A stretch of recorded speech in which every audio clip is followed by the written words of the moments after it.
Mesdames, Messieurs, bonsoir. Bienvenue à l'émission Parole d'ici et d'ailleurs, une émission hebdomadaire qui passe tous les vendredis à 1h30. Cette émission est présentée par la guerre Basley et Danis David Léjustal. Bonsoir Basley.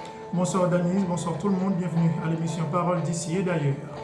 Dans l'information locale, les examens de la 9e année fondamentale et de l'ENI se sont bien déroulés dans le département du Sud-Est, selon le directeur départemental de l'éducation Wilfried Loture. En conférence de presse ce vendredi 4 juillet 2025, il a remercié tous les acteurs mobilisés et a salué le climat de collaboration. Sur 10 315 candidats inscrits en 9e année, 10 173 étaient présents pour l'ENI, 129 sur 134 candidats ont composé. Le directeur a également annoncé le début de distribution des chèques et allocations tout en appelant à poursuivre la collaboration pour les examens du NS4 prévu le 14 juillet. À l'université Panthéon-Assas en France, hier, M. Guy Ricardo Dosso a soutenu avec brio sa thèse doctorale intitulée La destruction de l'écosystème forestier du parc national, la visite à Haïti, une situation extrême de gestion publique à l'échelle d'un territoire.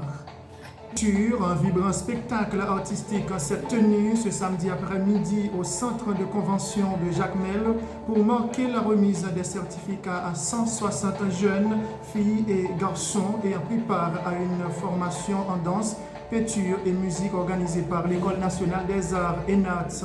En présence du directeur général de l'ENAT, Yves Penel, cette cérémonie a mis en lumière les efforts déployés par l'institution pour implanter une annexe à Jacmel et offrir aux jeunes de la région une alternative positive à la délinquance.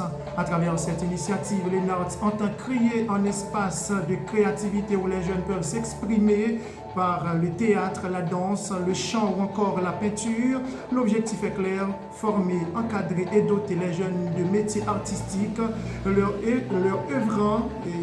ouvrant ainsi de nouvelles perspectives professionnelles et sociales. En visite officielle de 3 jours dans le département du Sud-Est, l'ambassadeur de France en Haïti, son Excellence Antoine Michon, a fait des visites de terrain afin de renforcer les relations franco-haïtiennes à travers la culture, l'éducation, le développement local et la coopération décentralisée.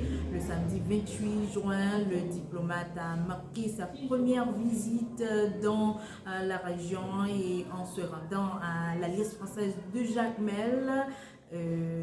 Lors d'un échange avec la presse, il a souligné l'importance de cette mission visant à consolider les partenariats entre la France et Haïti, notamment par le soutien à des projets concrets au sein des communautés locales.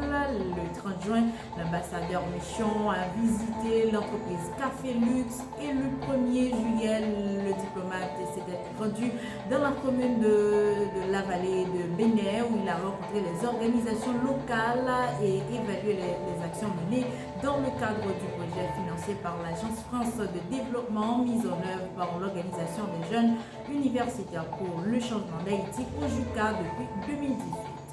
Alors, et sur le plan national, les gangs armés poursuivent leurs exactions. À Las Caobas, ils ont semé la terreur ce jeudi, marquant une nouvelle étape dans leur conquête territoriale. Après Mirbalais, Las Caobas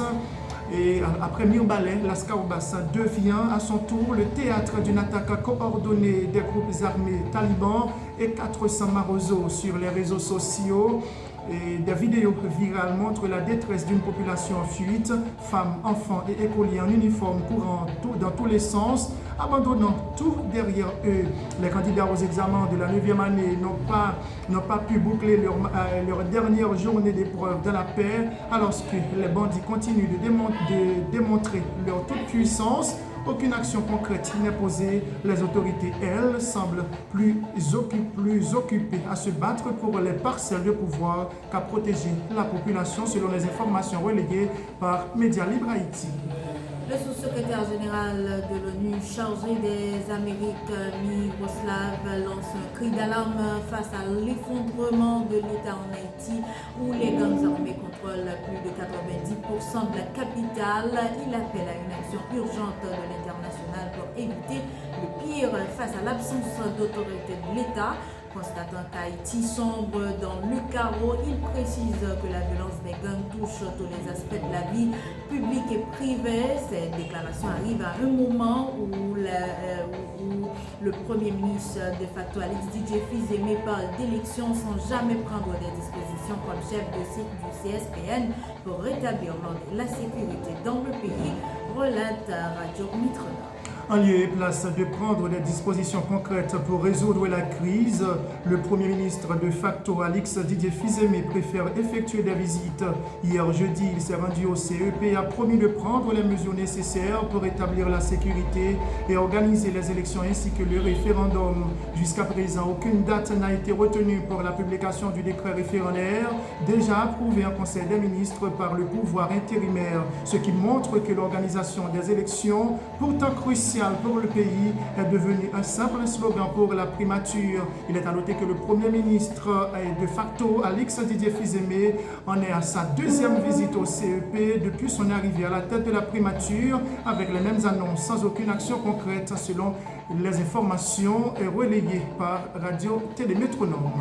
Dans l'international, rebondissement dans l'affaire du TPS dont jouissent des Haïtiens, un juge fédéral de New York a bloqué la décision de l'administration Trump de mettre fin à ce statut temporaire pour Haïti. Le juge Brian voit que dans cette mesure une source de violation des droits humains. Ainsi, le TPS pour les Haïtiens est prolongé jusqu'au 2 février 2026, même s'il est encore possible pour l'administration Trump de faire appel au niveau de la Cour suprême qui est actuellement en vacances. Le chef de l'administration présidentielle ukrainienne, Andriy Yermak, a annoncé vendredi 4 juillet que l'appel téléphonique entre Volodymyr Zelensky et son homologue américain Donald Trump avait eu lieu. Une discussion très importante et riche selon lui. La conversation entre les présidents a été très importante et riche, a indiqué sur Telegram Andriy Yermak, bras droit de Volodymyr Zelensky. Ce nouvel échange entre les deux dirigeants intervient au lendemain d'un appel téléphonique entre Trump et le président russe Vladimir Poutine et qui n'a pas permis d'obtenir une quelconque avancée en vue d'un règlement de conflit. Nous avons évoqué des possibilités en matière de défense et en matière de défense anti-aérienne et sommes convenus de travailler ensemble pour renforcer la protection de notre espace aérien, a déclaré Volodymyr Zelensky sur Telegram, évoquant une conversation approfondie.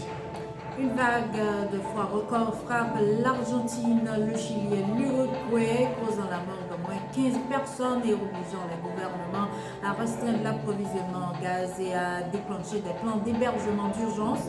Une masse d'air polaire venant de l'Antarctique balaie la région, faisant baisser les températures nettement sous les 0 degrés Celsius dans les 3 pays d'Amérique du Sud.